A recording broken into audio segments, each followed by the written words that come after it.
your daily podcast on the Iowa Hawkeyes. Part of the Locked On Podcast Network, your team every day.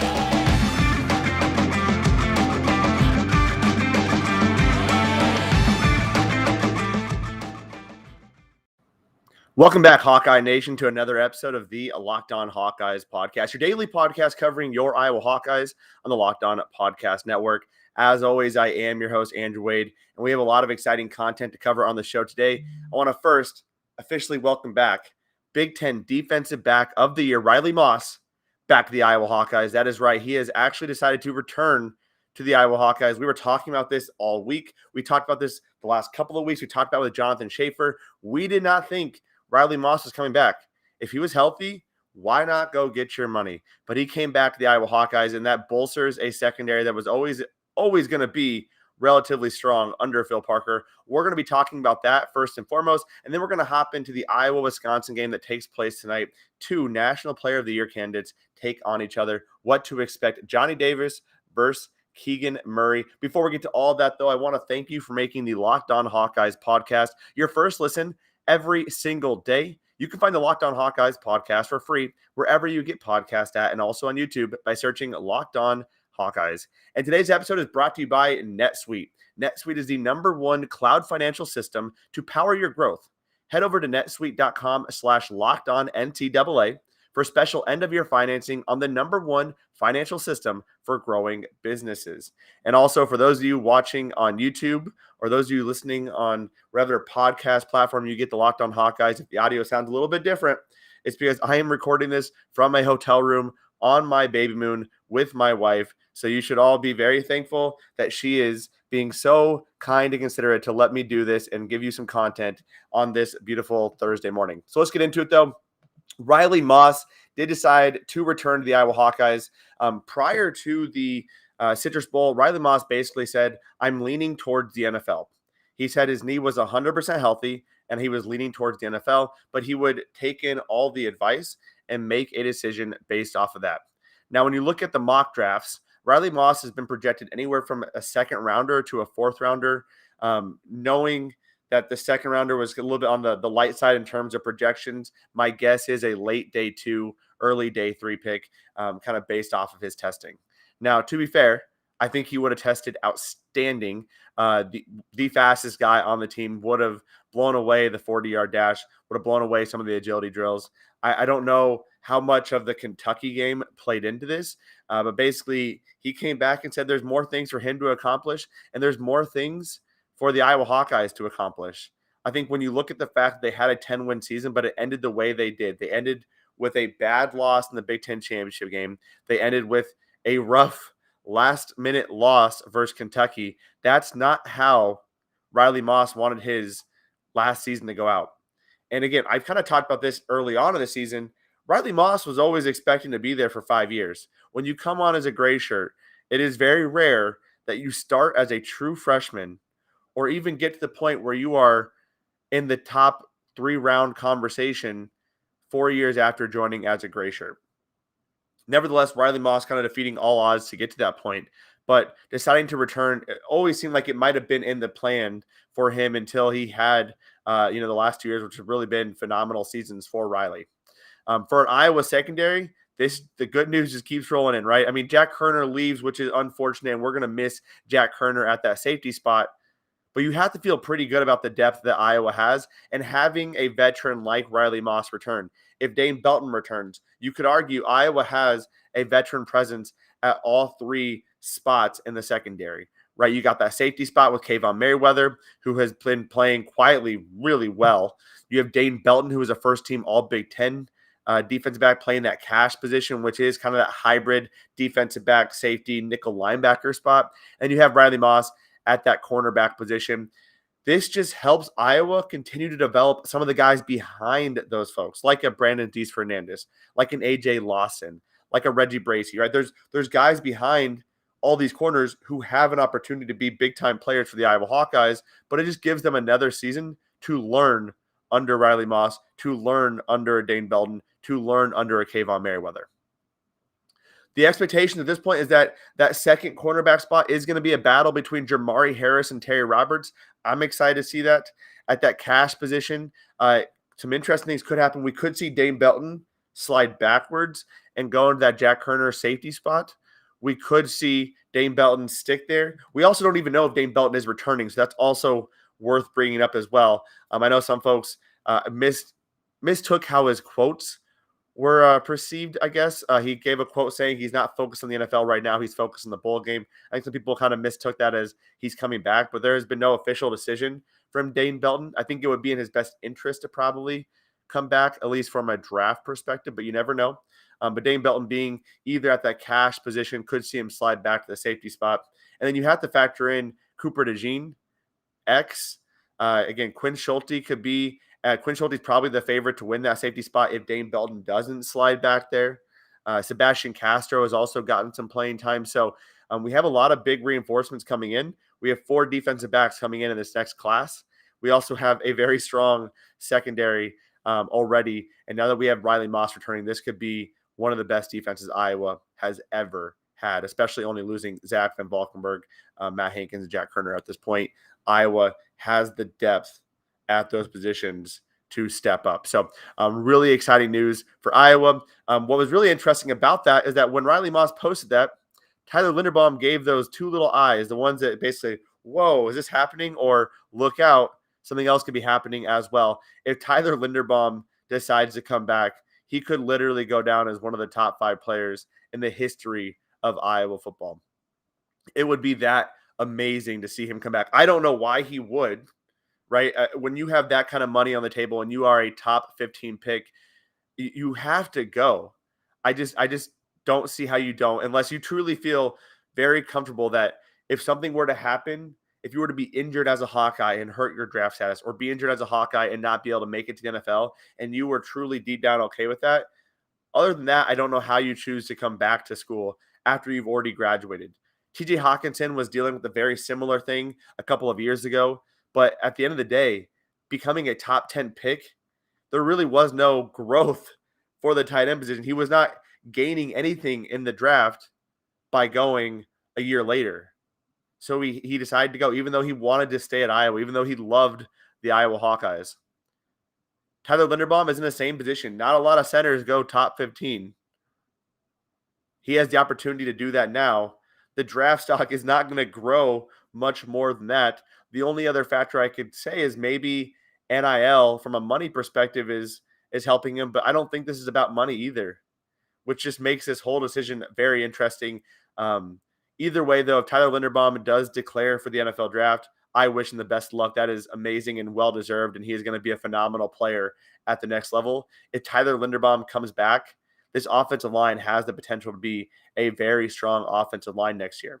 Now, I know it was tough watching this offensive line this past season, especially as they struggled in quite a few games, especially at the tackle position.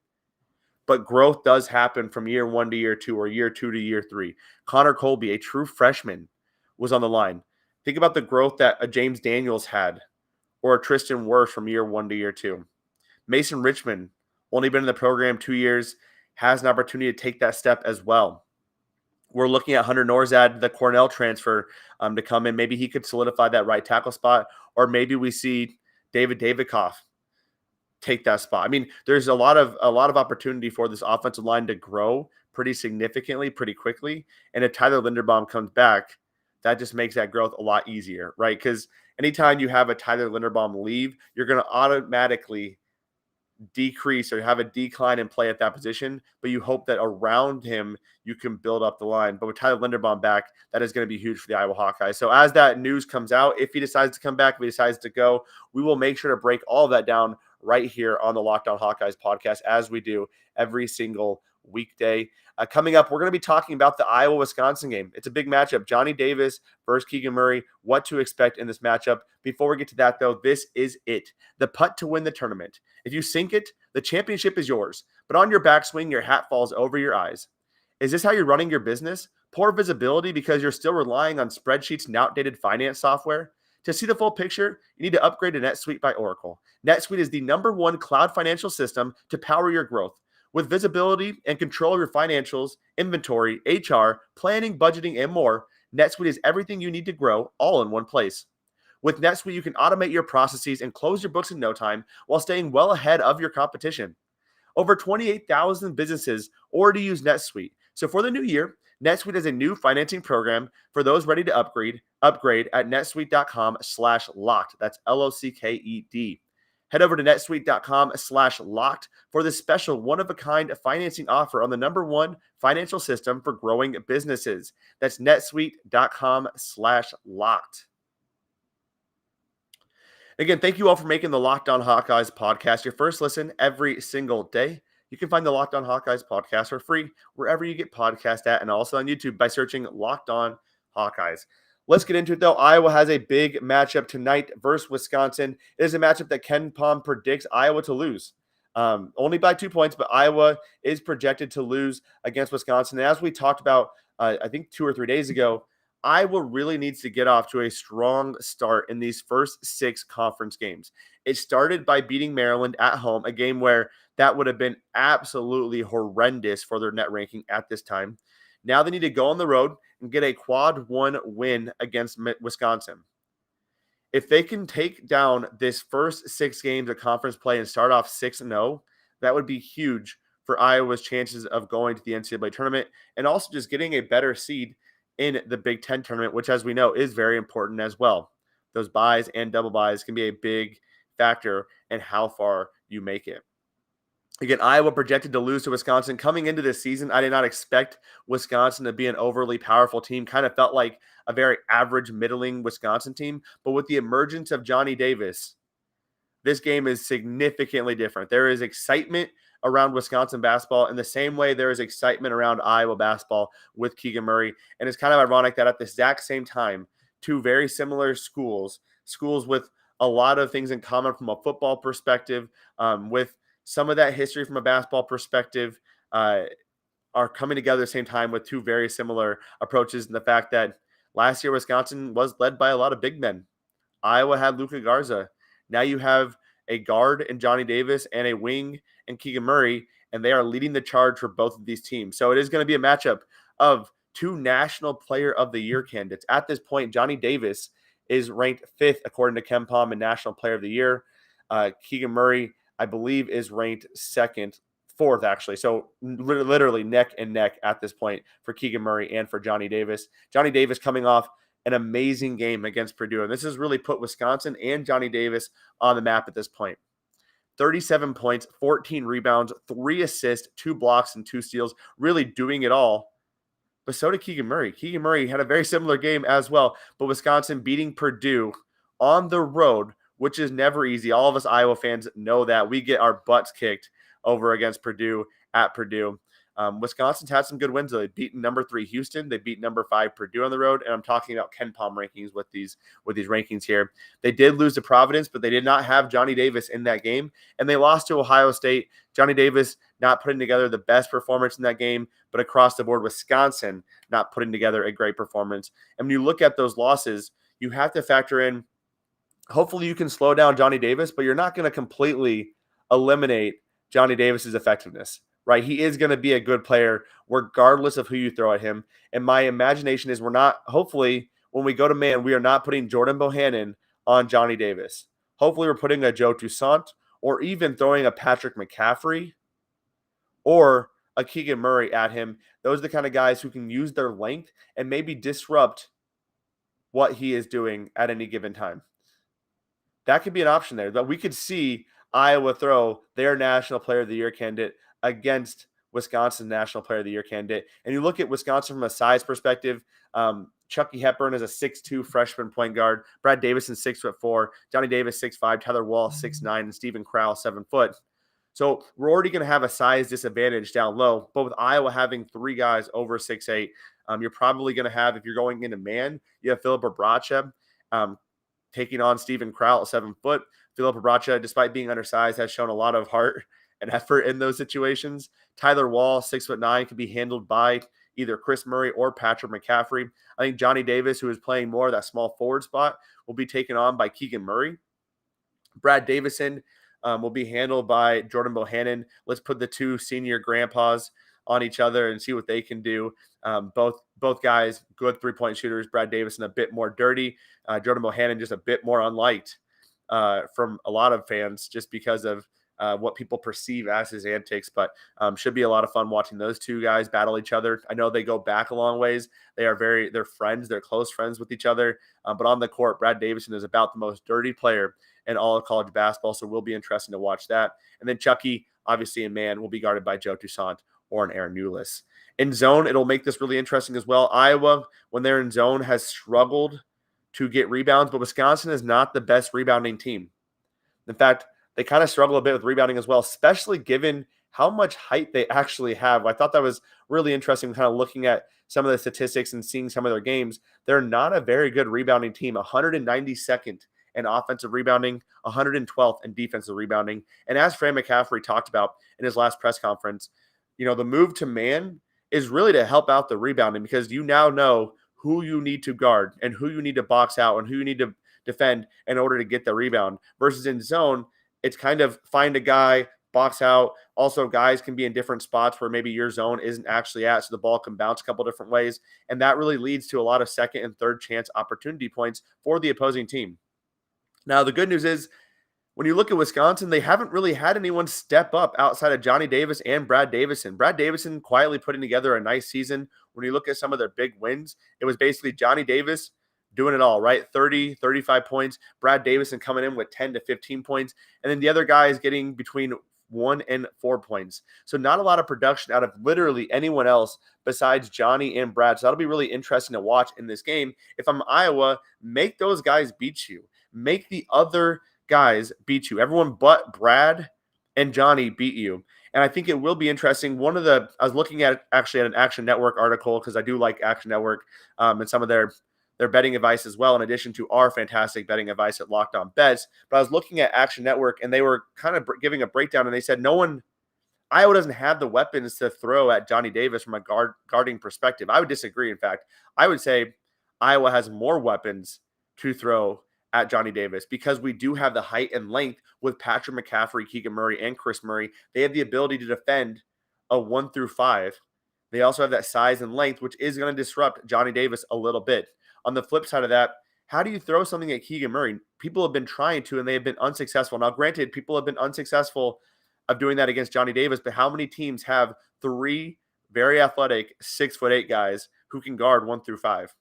Not a lot of teams, and that's where Iowa has an advantage coming into this. So that is going to be a really interesting matchup in this game. Coming up, we're going to continue our discussion about Iowa versus Wisconsin basketball and give a little bit of a prediction. Before we get to that, though, this is Andrew Wade, host of Locked On Hawkeyes, and I have an incredible app everyone who buys gas needs to know about. It's called Get Upside. My listeners are making up to 25 cents for every gallon of gas every time they fill up. Just download the free Get Upside app in the App Store or Google Play right now and use the promo code SCORE, and you'll actually get a bonus 25 cents per gallon on your first fill up. That's up to 50 cents cash back. Don't pay full price at the pump anymore. Get cash back using Get Upside. Just download the app for free and use the promo code SCORE and get up to 50 cents per gallon cash back on your first tank. Some people who drive a lot are making as much as $200 to $300 a month in cash back, and there's no catch at all.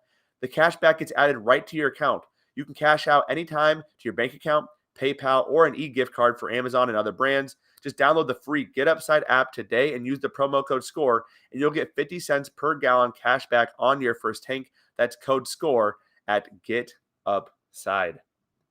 And BetOnline would like to wish you a happy new year, a happy new year betting year, and a happy new year betting year of success all around. As we continue our march to the playoffs and beyond, BetOnline remains the number one spot for all the best sports wagering action for 2022. New year and a new updated desktop and mobile website. So sign up today and receive a 50% welcome bonus on your first deposit. All you need to do is use the promo code LOCKEDON. That's LOCKEDON. So as we were talking about, we're going to get into this Iowa-Wisconsin game here in a few moments. Go to betonline.ag, place some money on there, and get a 50% welcome bonus and put all that on Iowa, right? Let's get that W for Iowa. From football, basketball, hockey, boxing, and UFC right to your favorite Vegas casino games. Don't wait to take advantage of all the amazing offers available for the 2022 season. BetOnline is the fastest and the easiest way to wager on all of your favorite sports. BetOnline.ag, where the game starts. So Iowa versus Wisconsin, when I look at this game, now it is going to be a grinded out game, right? Against Wisconsin is always tough, regardless of how Wisconsin is playing at that given time. It's always going to be a tough game, but it's really a contrast in styles here. Wisconsin is a very slow tempo type of team. They like to hold on, keep possession of the ball. They move very slow compared to Iowa, which is a very up tempo offense. On the flip side, Iowa defensively, the metrics don't look good, right? They're in the bot, or they're outside of the top 100 in terms of defensive efficiency ranking, according to KenPom, but they are holding teams to very long possessions. They require teams to be very patient with the shot clock and take shots late in the shot clock to get opportunities. Now, that does go into Wisconsin's favor, but the other piece of this is the fact that Wisconsin has not been a very effective three-point shooting team. When you look at what they're currently doing today, it is not overly impressive from three. Now, Johnny Davis has hit a few threes, done a pretty good job shooting 35% on the year. He's only hit 16 threes, though, at this point. Brad Davison has hit 35% of his threes. But outside of that, there's no one to be overly scared about. Lauren Bowman, who is a true freshman at this point, when he's gotten time, he has hit a few threes, but on average, it's basically half a three a game. So 1 3 every 2 games, hitting 50% of his shots. But other than that, people are shooting below 30% for Wisconsin. So yes, Iowa has struggled with giving teams wide open looks at three, even teams that aren't good at shooting the three. But this team coming into this game has not been very effective. Johnny Davis has been their main weapon. I think Iowa has the weapons to throw at Johnny Davis, and Brad Davison doesn't really concern me. I know he could maybe score 10 to 12 points, but Brad Davis, I think Jordan Bohannon, or a combo of Jordan and whoever we have at point guard and at that spot, whether it's Joe or Aaron or even Tony, they will be able to effectively handle Brad Davison in this spot. Rebounding doesn't concern me. Wisconsin, not a very good rebounding team. I would argue potentially worse than Iowa with the rebounding numbers. Against Ohio State, they got just absolutely annihilated. 49-28 on the boards, and they lost to Ohio State by nearly 20 points. Even against Purdue, they got out-rebounded, and they allowed Purdue to shoot 40% from three. So in Iowa, I'm looking at this thinking, we have a pretty good chance here to come into the Kohl Center and get this W. The one advantage Wisconsin has at this point is they are a very strong, fundamental free throw shooting team. Right now, they are 42nd in the nation in free throw shooting percentage, and they are 32nd in the nation in terms of point distribution regarding free throws. So 21% of their points come off of free throws. They do a great job at drawing fouls, 29th in the nation. On the flip side, where Iowa does a pretty good job of forcing teams into foul trouble, right now Wisconsin's 180th in giving fouls. So not exactly a matchup Iowa is going to like there. And especially when you have a Brad Davis and you're playing in an away arena, watch out for some of that. But again, when I look at this game, Iowa's going to try to get Wisconsin moving quickly and get them playing their game. I think defensively, Iowa, if they're smart, is going to come out and man and throw a bunch of different options and looks at Johnny Davis. If they are unable to guard Johnny Davis, or Brad Davis, and that's when they're going to have to move to that zone. But that's really when Iowa gets into some troubles with rebounding, mostly rebounding and giving teams second chance opportunities. So that'll be really interesting to me to see. I would love to see Iowa come out and a bit more man early on and attacking Johnny Davis with a Keagan Murray or a Chris Murray or a Patrick McCaffrey. That will be an interesting matchup for me. Offensively, I think Iowa has the ability to attack the basket against these guys. Wisconsin is not exactly the best team in defending the paint. Right now, they are, well, I guess technically, so they're 66th in the nation in terms of 2-point percentage, but they're 198 in 3-point percentage. So even if we can get into the paint and kick it out, we can allow some of our open 3-point shooters to hit some big-time shots. This is a game where you're going to need Jordan Bohannon to hit 3 or 4 threes. You're going to need Keegan Murray to keep it going. Chris Murray is going to need to get more involved in the game, unlike how he has been in the past. And you need 1 or 2 threes from Tony Perkins. It would be great to see Peyton Sanford as well. As always, anytime we can hit a bunch of threes, Iowa's going to have a big chance of winning. But that is really going to be the key to success against Wisconsin. They are struggle against defending the perimeter and defending the 3 shots. So look to Iowa to hit that. Look for Keegan Murray to attack Johnny Davis, wear him down as well. That'll be really interesting to me. In this game, Iowa currently is an underdog of 2 points. The total is 147. I would actually probably take the under on the total, given the fact that Wisconsin likes to keep these games ugly. They like to keep these games low scoring. And I would probably take Iowa to cover that 2 points. I do think Iowa comes away with the victory at the Kohl Center against Wisconsin in this game. That does do it for our show today. I appreciate you all tuning in to today's episode of the Locked On Hawkeyes podcast. We are going to be back tomorrow. So I am on vacation, but I do have an episode dropping for you tomorrow. We are joined by former Iowa football player Jake Fisher.